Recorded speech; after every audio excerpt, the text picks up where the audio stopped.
Hello दोस्तों, मैं राजू विश्वकर्मा गणित शिक्षक और आपका स्वागत है मेरे अपने चैनल पृथ्वी स्तरी राजू सर में।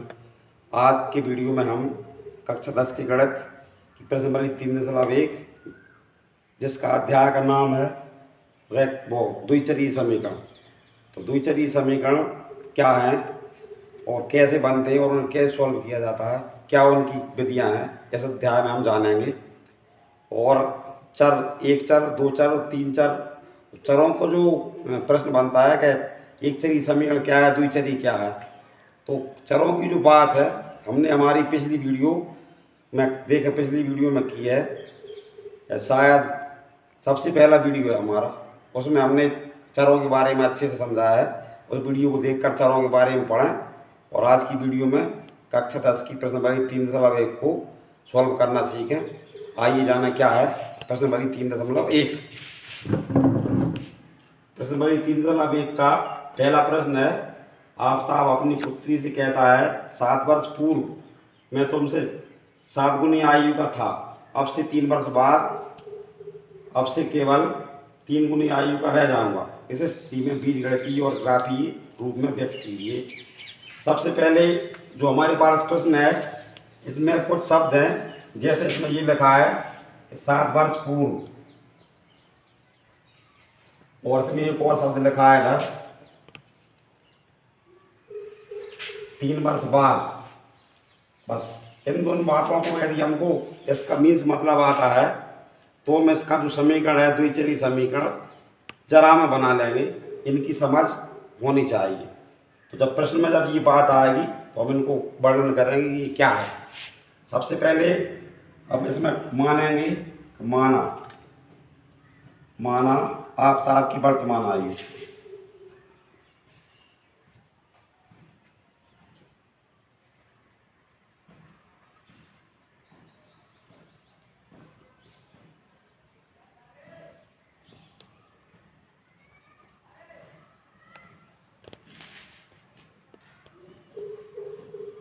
x वर्ष और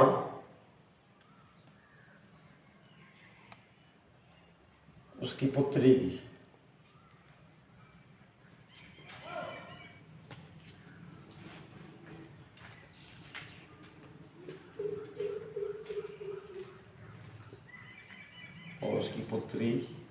की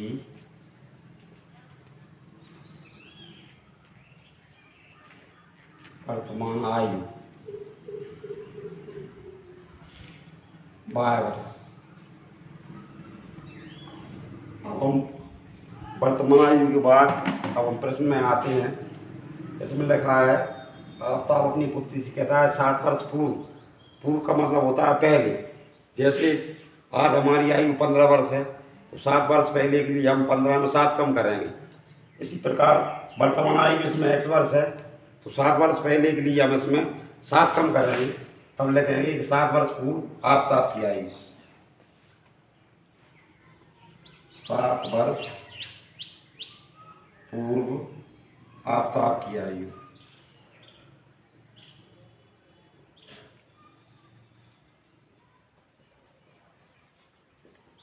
जब प्रश्न में बात की हो पूर्व या पहले तो उसमें जितने वर्ष पहले की लिखा है उतनी संख्या घटा दी जाती है। 7 वर्ष पूर्व में आफ्ताब की आयु हो जाएगी x - 7 वर्ष। और 7 वर्ष पूर्व जब आफ्ताब है तो उसकी पुत्री भी 7 वर्ष कम होगी। मतलब प्रश्न में जितने भी लोग हैं सभी में 7 वर्ष कम किया जाएगा। 7 वर्ष पूर्व उसकी पुत्री की आयु 12 - 7 वर्ष। अब प्रश्न में लिखा है कि 7 वर्ष पूर्व मैं तुमसे 7 गुनी आयु का था, तो ये हमारे पास आफ्ताब की आयु है और ये उसकी पुत्री की आयु है।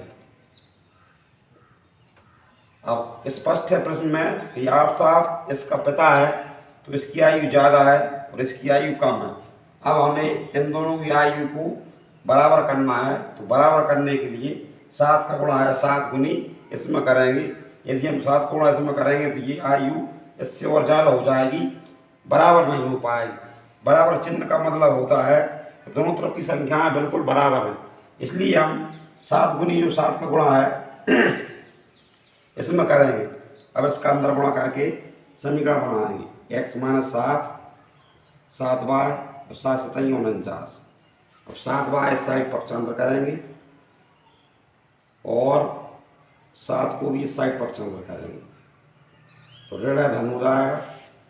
x माइनस 7 बार बराबर माइनस 42। ये समीकरण 1 बन गया है। अब यहाँ से अब से मतलब वर्तमान आयु से, अब से मतलब वर्तमान आयु से 3 साल बाद मतलब 3 वर्ष बाद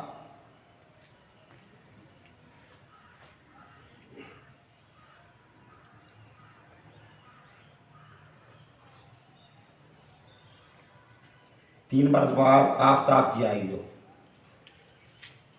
3 वर्ष बाद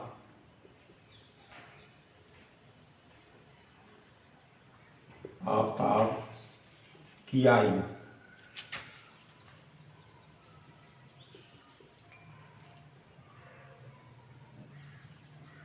एकदम 3 वर्ष और 3 वर्ष बाद उसकी पुत्री की आयु 3 वर्ष बाद उसकी पुत्री की आयु y+3 वर्ष। अब इसमें भी ये x+3 आपकी आयु है और ये y+3 उसकी पुत्री की आयु है। इसमें ये आपकी आयु पुत्री की आयु से ज़्यादा है, इनको बराबर करने के लिए इसमें हम 3 का गुणा करेंगे। क्वेश्चन में लिखा है कि अब से केवल 3 वर्ष बाद आयु 3 गुनी रह जाऊंगा।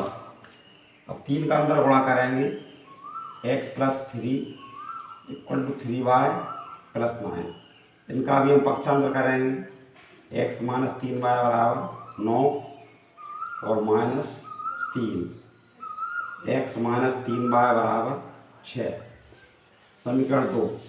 इस तरह से हमने 2 समीकरण बनाए। अब इन दोनों समीकरणों को साथ में लिखेंगे। इसे समीकरण बनाना ही इस समीकरण सवाल का क्वेश्चन का बीजगणितीय हल होता है। तो बीजगणितीय हल ये हमारे पास ज्ञात हो गया है।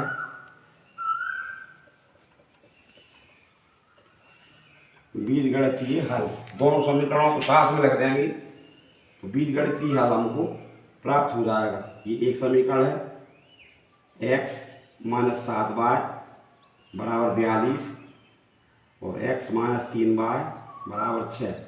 ये समीकरण 1। समीकरण 2 इस क्वेश्चन का बीजगणितीय हल प्राप्त हो गया। अब हम इस क्वेश्चन का जो एक और कंडीशन इसमें लिखी है, बीजगणितीय एवं ग्राफीय रूप।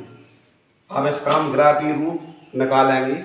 ग्राफीय रूप निकालने के लिए सबसे पहले हम x y पर कुछ बिंदु प्राप्त करेंगे। बिंदु प्राप्त करने के लिए देखिए क्या है, x y की वैल्यू निकालेंगे अलग अलग पॉइंटों पर। अगर निकालते हैं क्या है,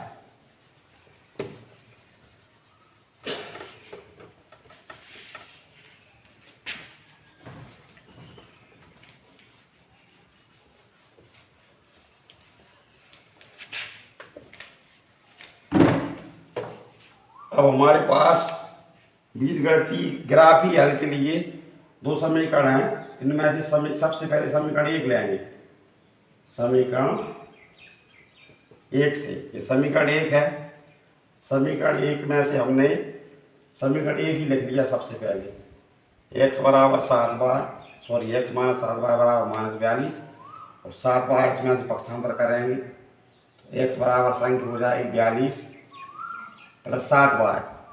अब हम इसमें y के कुछ मान रखेंगे जिससे कि हमें x के मान प्राप्त हों।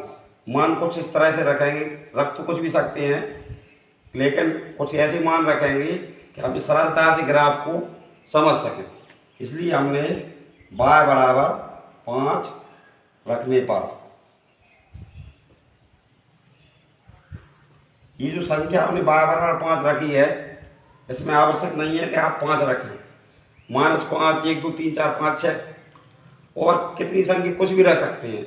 लेकिन यदि संख्या हमारे पास ग्राफ पेपर छोटा मिलेगा और ग्राफ पेपर पर उन बिंदुओं को दर्शाना कठिन होगा थोड़ा, इसलिए हम कुछ ऐसी संख्याएं लेंगे कि y बराबर 5, 1 से 10 तक की गिनती में 5 आ जाएगा और जो x का मान आएगा रखने पर वो संख्या भी 1 से 10 तक की गिनती में आ जाए, नहीं तो हमको पैमाना मानना पड़ेगा। तो y बराबर 5 हमने इधर रखा, x बराबर -42 + 7 × 5, x बराबर -42 और 35 और x बराबर हो गया हमारे पास ये -7। अब हम फिर से y बराबर कोई संख्या रखेंगे। y बराबर हमने रखा 6, y बराबर हमने 6 रखा, तब x बराबर संख्या प्राप्त होगी -42 7 × 6, x बराबर -42 और +42 और x बराबर होगी 0 प्राप्त हुई। और भी बिंदु रखेंगे अभी हम इसमें। अब इसमें y बराबर 7 रखने पर y बराबर 7 रखेंगे इसमें समीकरण में, संख्या हो जाएगी x बराबर -42 + 7 × 7, x बराबर -42 + 7 × 7 = 49 और x बराबर ये +7। अब हमारे पास x y के 3 बिंदु प्राप्त हो गए। अब हम इनकी क्या है एक तालिका बनाएंगे।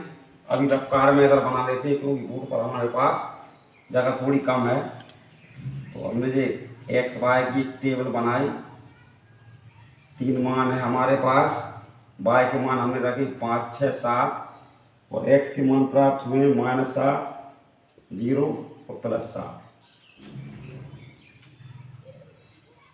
अब ये जो तालिका है इसी प्रकार की तालिका जो दूसरा समीकरण है इससे बनाएं, इसी प्रकार जैसे ये बना है उसको बनाते हैं। अब देखिए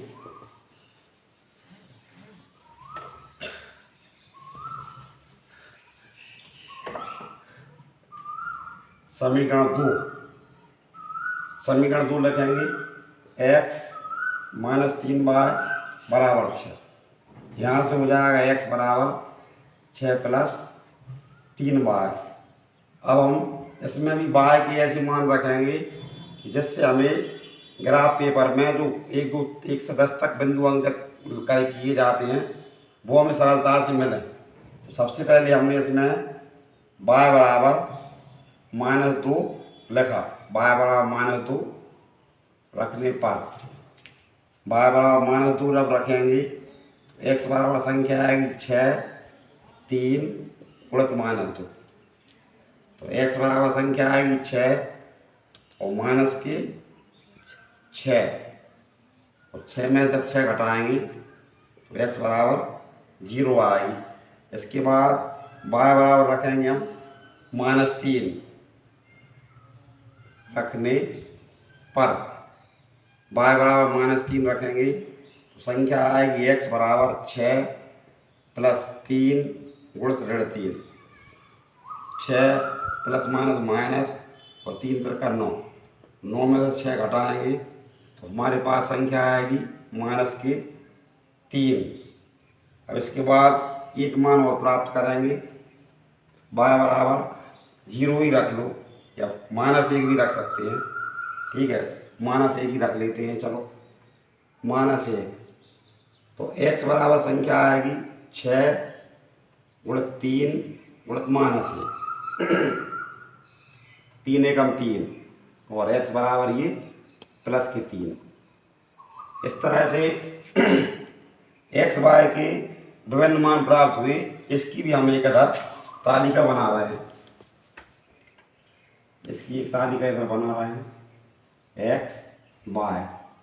सबसे पहले हमने y बराबर -2 लिखा था, तो हमारे पास x का जो मान है 0 आया था। इसके बाद y बराबर -3 रखा था, तो x बराबर -3 ही आया था। इसके बाद -1 लिखा था और इसका जो मान है x का वो 3 आया था। इन प्रश्नों को दोस्तों अलग अलग आवश्यक नहीं है कि हमने जो बिंदु रखे हैं और कोई टीचर भी यही बिंदु रखे, ये वैल्यू कुछ भी हो सकती हैं, सिर्फ हमको सही रखना, सही पक्षांतर करना, सही घटाना आना चाहिए। अब हम इसका ग्राफी निरूपण करेंगे।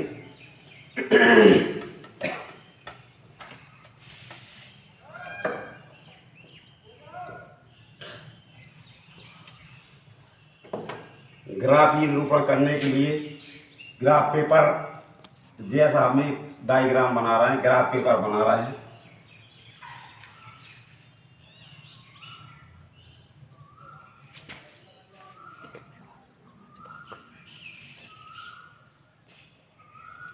ये मान लो हमारे पास ग्राफ पेपर है, ये बिंदु होता है O, इसको मूल बिंदु भी कहते हैं। इस पर जो x y के मान है 0 0 होते हैं, 0,0। अब हम x अक्ष पर धनात्मक दिशा में चलते हैं।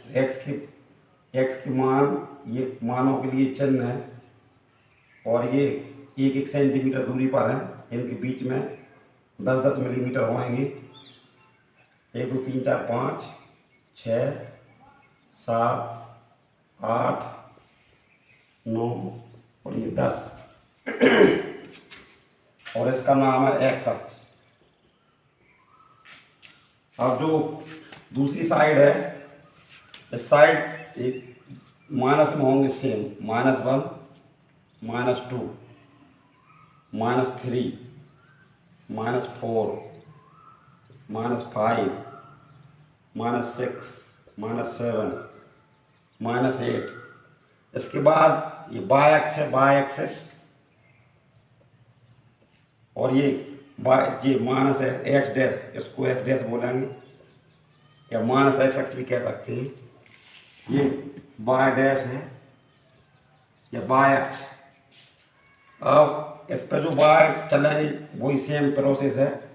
1 सेंटीमीटर की दूरी पर इस तरह से संख्या रेखा पर नंबर दिए जाते हैं, 1 2 3 4 5 6 7 8 और 9, और जगह है तो आगे रखेंगे। और ये माइनस के 1 2 3 4 5 6 7 8। और दोस्तों यदि ग्राफ पेपर पर और जगह है, ये तो बोट है, तो और ये गिनती अनंत तक चलती रहती है। लेकिन हमने जो बिंदु इस तरह से लिए हैं कि इसमें ही ये अंक समाहित हो जाए। तो सबसे पहले जो पहली संख्या है, ये इसके जो बिंदु हैं उनको हम इनमें रखेंगे। x बराबर -7 है, ये x अक्ष है, x का -7 ये है। और इसमें y बराबर 5 है, तो y की जो लाइन ये 5 है, तो 7 की और 5 की सीध में एक बिंदु आ रहा है ये। बस ये जो पॉइंट है इसकी वैल्यू है -7,5 -7,5। इसके बाद जो दूसरा पॉइंट है 6,0,6 मीन्स x की वैल्यू 0 और y का मान धन 6। धन की 6 हमारे पास ये है, तो ये बिंदु आएगा और इस बिंदु पर हम लिख देंगे x बराबर 0 और y बराबर 6 इस बिंदु के लिए। तीसरा बिंदु है, इसमें x बराबर 7 और y बराबर भी 7, तो x के साथ ये है और y के साथ ये है, तो इनकी सीध में शायद इधर बिंदु आएगा। बिंदु को इंसर्कल करेंगे समझने के लिए। और इनके जो पॉइंट हैं 7,7 और इन तीनों बिंदुओं को मिलाती हुई एक सरल रेखा खींचेंगे।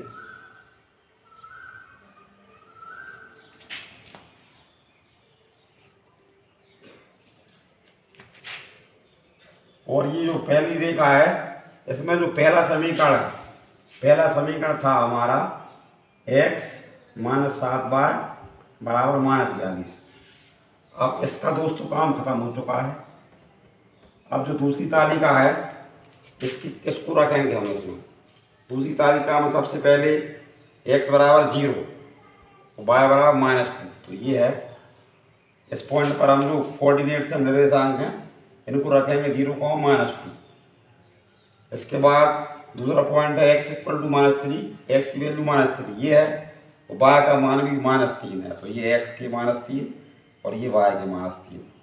तो यहाँ पर ये बिंदु आ रहा है, इसको इंसर्कल कराएंगे और इनके जो मान है उसको रखेंगे। इसके बाद है x बराबर 3, y बराबर -1, तो ये 3 की और 1 की सीध में इधर बिंदु 1 आएगा और इसको भी इंसर्कल करेंगे समझने के लिए। 3, -1 और इन तीनों बिंदुओं को मिलाती हुई एक सरल रेखा खींचेंगे और इस सरल रेखा पर जो दूसरा समीकरण है जिससे हमें ये बिंदु प्राप्त हुए हैं उसको लिखेंगे। और दूसरा समीकरण था x - 3y बराबर 6। तो इस तरह से हमारे पहले प्रश्न का ये ग्राफी निरूपण है और बीजगणितीय निरूपण आपने पहले ही देख लिया है। इसको हम रेस करके और इधर लिखेंगे प्रश्न नंबर 1 का ग्राफीय निरूपण। ग्राफीय निरूपण, बस ये पहला प्रश्न हमारा हो चुका है।